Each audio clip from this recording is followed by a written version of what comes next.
All right, so we're back, ladies and gentlemen, and we are going to talk about Black Ops 6 and the patch notes that just released as of yesterday, November 1st. That was Friday. I want to go over the global, the multiplayer, and the zombie patch notes. If you are not aware, they did make a few changes, a few setting changes that might help out if you're running on PC. Some UI changes, maps, modes, all the good stuff will be right here in this video. Now, if you are new to my channel, make sure you drop a like and subscribe so you would never miss out on any patch notes, updates, camo grinds, new meta changes. All of that good stuff will be right here on this channel. One thing I never did before was really just like dive really into a Call of Duty, and I think with Black Ops 6 I'm really going to dive into it. I'm going to provide as much content as I possibly can. That might be daily, that might be every other day, but if you are subscribed, you will never miss out on a video. I do want to thank all my new subscribers as well. You guys are the GOATs, and I do appreciate all the new subscribers that came in. Now, to start off, stability.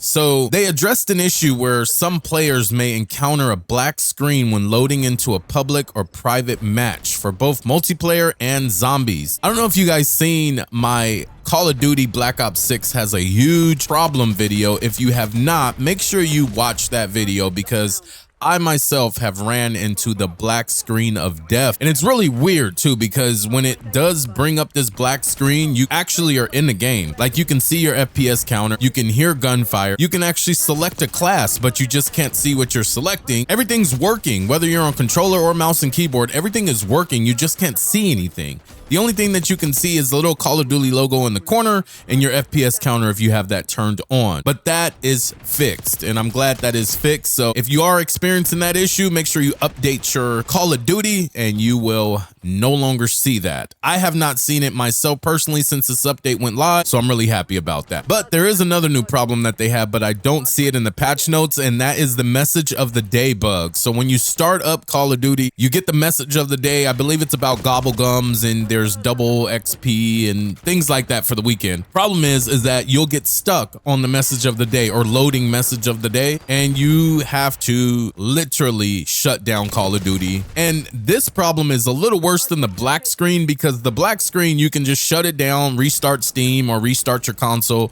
turn it back on, and boom, you're back in the game.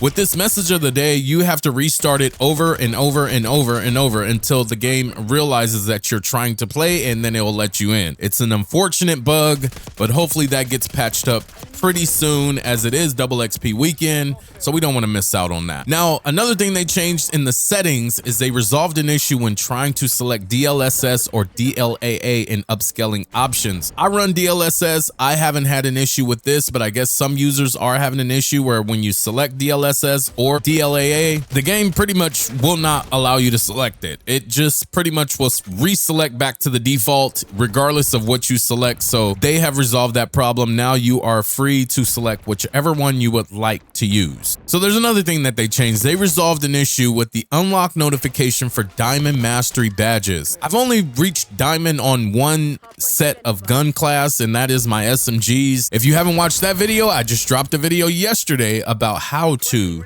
unlock Diamond, and that video is it's a doozy, man, so you got to watch it. Yeah, they resolved an issue with the Diamond Mastery badge not showing up or you getting a notification for it. I haven't ran into the issue, but I guess others have, so hey, that is now resolved. When you hit Diamond, when you hit 500 headshots and double kills, you will now get Diamond. Now in multiplayer, they have removed one map, Lowtown, from infected map pool. I don't play infected. It's not my cup of tea, but if you do play infected and you do not like Lowtown, you don't have to play that map anymore. So shout out to Call of Duty on that one. They have removed it for all the players that don't want to play. I don't think that was the reason why they removed it, but hey, they removed it for you guys, so you are free to play other maps instead of Lowtown. Now, modes. They made some changes to modes. So they added infected to the private match mode select. The one thing that I want them to add is Nuketown to the private match so I can do the Easter egg. I believe the Easter egg is to do with something like the mannequins. You have to shoot their heads off or their arms off, or I don't know. I don't know what you have to do. Maybe you have to snipe them. I don't know, but they have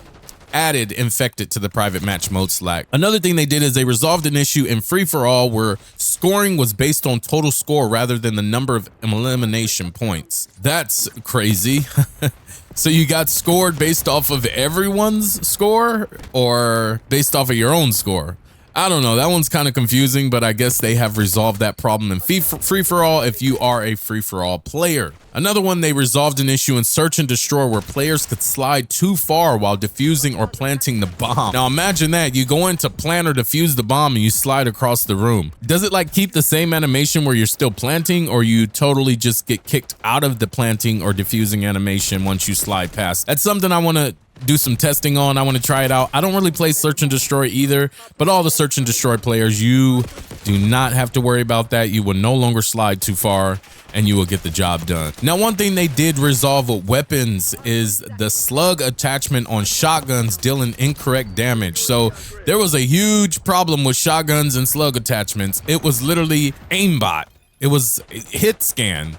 If you're within, like, I believe 12 to 15 meters, it doesn't matter if you shoot near them, it automatically would hit them. It was like the shit was in the Matrix or something. The game just would automatically give you a kill regardless of where you're aiming if you had a slug attachment on there. Now, there's some crazy videos out there showing this crazy meta loadout for shotguns with slugs, and that has now been debunked and nerfed to the dirt.